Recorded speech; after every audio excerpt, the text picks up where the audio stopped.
తెలంగాణ ప్రభుత్వం రైతులు కళ్లలు నిర్మించుకునేందుకు నిధులు కేటాయించలేకపోతే కేంద్ర ప్రభుత్వాన్ని విమర్శిస్తూ రాజకీయం చేస్తోందని బీజేపీ నాయకులు ఆరోపించారు. ధర్నా చౌక్లో ఎత్తేసిన టీ సర్కార్ ధర్నా చౌక్లు ఏర్పాటు చేసుకుని నిరసనలు తెలపడం విడ్డూరంగా ఉందని మేడపాటి ప్రకాష్ రెడ్డి, మోహన్ రెడ్డి విమర్శించారు. రాష్ట్రంలో రానున్న రోజుల్లో బీఆర్ఎస్ పార్టీకి వీఆర్ఎస్ వచ్చే రోజులు దగ్గర పడ్డాయన్నారు.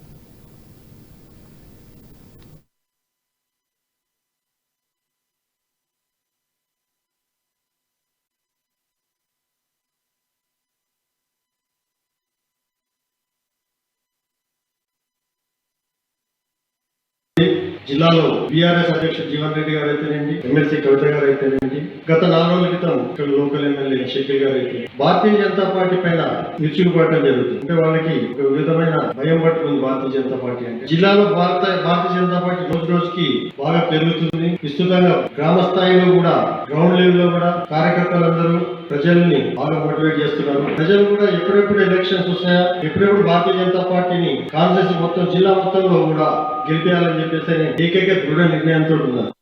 జిల్లాలో బీఆర్ఎస్ అధ్యక్షుడు జీవన్ రెడ్డి గారు అయితేనండి, ఎమ్మెల్సీ కవిత గారు అయితేనండి, గత 4 రోజుల క్రితం ఇక్కడ లోకల్ ఎమ్మెల్యే షకీల్ గారు అయితే భారతీయ జనతా